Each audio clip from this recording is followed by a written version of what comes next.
नमस्कार साथियों। Cease fire को लेकर के जो अमेरिका ईरान का डिस्कशन पाकिस्तान में चला वो पूरी तरह से फेल हो गया। अब इसका मार्केट पे क्या इम्पैक्ट होगा, क्रूड ऑयल के प्राइसेस पे वहां पर क्या फर्क पड़ेगा, साथ के साथ सिल्वर और गोल्ड और इक्विटी में जो वहां पे तेजी देखने को मिली थी, क्या ये मोमेंटम बना रहेगा? क्योंकि ये वार्ता फेल होने के बाद में अब क्रूड ऑयल के प्राइसेस एस्केलेट होंगे। अमेरिका का यहाँ पे क्या स्टैंड है, इसराइल के कौन कौन से ऐसे मुद्दे हैं जो अमेरिका मानने के लिए तैयार नहीं है, इन सभी विषयों में डिटेल में बात करेंगे साथियों। अगर आप चैनल पे नए हैं तो लाइक करें, शेयर करें और सब्सक्राइब करें। अमेरिका ने अब ईरान के उन सभी पॉइंट को एक्सेप्ट करने से मना कर दिया साथियों, जिसके कारण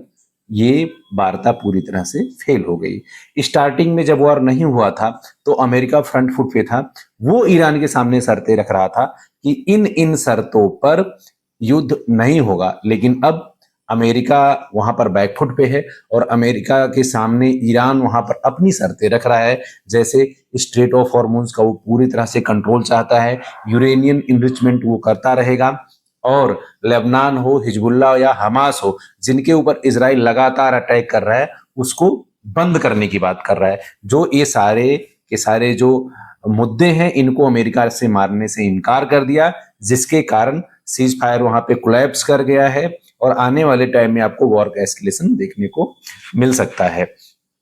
तो ईरान के सामने इस टाइम एडवांटेज है, जिस तरह से उसने गल्फ कंट्रीज के ऊपर अटैक करे, यूएस के बेसिस के ऊपर अटैक करे और पूरी दुनिया से स्पेशली चाइना और रसिया से उसको सपोर्ट मिला इस वॉर में। अब वो कहीं ना कहीं इन सभी डील्स को लेकर के अपनी बात आगे रख रहा है और अपने आप को वहां पे लीड करता हुआ पा रहा है। यूएस वहां पे बैकफुट है क्योंकि इतने लॉन्ग टर्म वॉर के बाद में, चाहे वो यूएस की इकोनॉमी हो, वहां का इन्फ्लेशन हो, या जिस तरह से ट्रंप के अगेंस्ट वहां पर प्रोटेस्ट हो रहा है, साथ के साथ यूएस का जो बढ़ता हुआ डेथ है, जो वॉर में लगातार खर्च आ रहा है, बिलियंस ऑफ डॉलर का जो डेली खर्च आ रहा है, इसको सस्टेन कर पाना ट्रंप के लिए और यूएस के लिए बहुत ही मुश्किल काम है। लेकिन अगर ये सीज फायर टूटा है तो अब क्रूड ऑयल के प्राइजेज में एस्केलेशन आएगा साथियों, और क्रूड ऑयल के प्राइस जैसे ही बढ़ेंगे, अभी $100 के आसपास है, अगर ये 110 या 115 और $20 तक जाएगा तो दुनिया भर में जबरदस्त तरीके की महंगाई बढ़ेगी। महंगाई बढ़ेगी तो कॉर्पोरेट्स का मार्जिन कम होगा, वहां पे कॉस्ट हर चीज का बढ़ जाएगा, क्योंकि पूरी इंडस्ट्री ऑयल ड्रिवन पे बेस्ड होता है और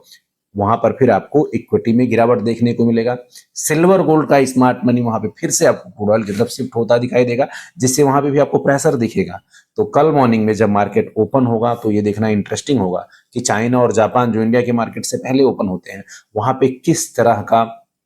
सीन देखने को मिलता है, मार्केट में वहां किस तरह का गिरावट देखने को मिलता है, हल्का गिरावट है या इस चीज को, ये जो सीज फायर कोलैप्स किया गया है, इस पे कितना तेजी से वहां पे गिरावट का इंपैक्ट है। तो कल मॉर्निंग का सेशन बहुत ही इंपॉर्टेंट होने वाला है साथियों। लेकिन ये वार के बाद जिस तरह से यूएस के इकोनॉमी पे डेंट लगा है, उनका जो स्ट्रेंथ था दुनिया भर में, उनका जो बोलबाला था और जिस तरह से उनका इम्पैक्ट था, चाहे वो यूरोप का कंट्री हो, वो एशियन कंट्री हो, या फिर जिस तरह से उनके नोटो के मेंबर्स थे,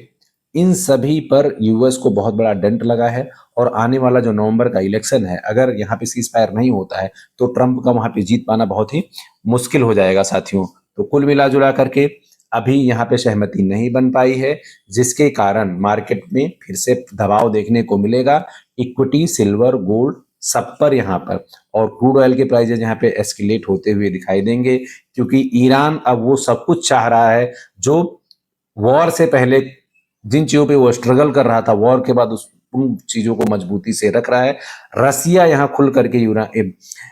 ईरान के समर्थन में आ चुका है। अमेरिका के सामने जो सबसे बड़ी प्रॉब्लम है वो इसराइल को लेकर के है। इसराइल लगातार लेबनान, हिजबुल्ला, हमास सबके ऊपर अटैक कर रहा है और उसका कहना है कि ईरान के साथ यूएस का जो भी बातचीत चल रहा है, इसके बावजूद भी वो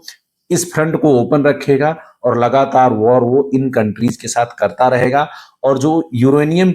को लेकर के ईरान इनरिचमेंट करेगा, उसको भी लेकर के इजराइल को सीधा थ्रेट है, क्योंकि इजराइल कहता है कि अगर यूरेनियम इन्वेस्टमेंट करके ईरान कहीं न्यूक्लियर वेपन बनाने में डेवलप हो जाता है तो उसके अस्तित्व को खतरा आ जाएगा। अगर वो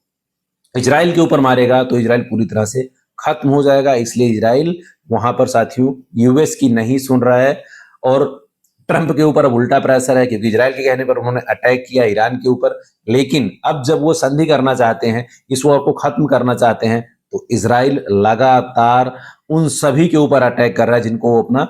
दुश्मन समझता है, चाहे वो हिजबुल्लाह हो या फिर ईरान हो या फिर हमास हो या फिर लेबनान हो। तो आने वाले टाइम में ये वॉर एस्केलेट होगा, जो दुनिया के लिए अच्छा नहीं है, स्टॉक मार्केट के लिए अच्छा नहीं है, सिल्वर गोल्ड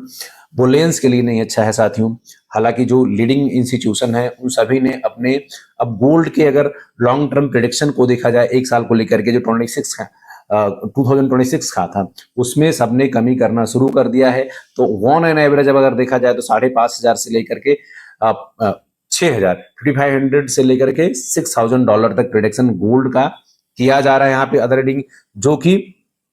पहले वॉर के पहले तक ये 6,000 से ऊपर 6200 से लेकर के 6500 तक का था। अगर सिल्वर की बात करें तो सिल्वर का जो अभी मेजर रेजिस्टेंस लेवल है वो $86 है, सपोर्ट लेवल अभी भी उसको $71 के ऊपर बनता हुआ दिखाई दे रहा है। गोल्ड की बात करें तो मेजर उसका जो रेजिस्टेंस लेवल है वो $4,880 है और सपोर्ट लेवल अभी भी उसको बहुत बड़ा $4,600 पे मिला हुआ है साथियों। कल मिला जुला करके देखने को ये मिलेगा कि मार्केट के ऊपर प्रेशर रहेगा, सिल्वर गोल्ड के ऊपर प्रेशर रहेगा। देखना ये होगा कि क्रूड ऑयल के भाव कहां तक आगे बढ़ते हैं, उसी हिसाब से अलग अलग सेगमेंट का अलग अलग तरह से मूवमेंट देखने को मिल सकता है। अभी के सेशन में इतना ही, मिलते हैं नेक्स्ट सेशन में। Thank you.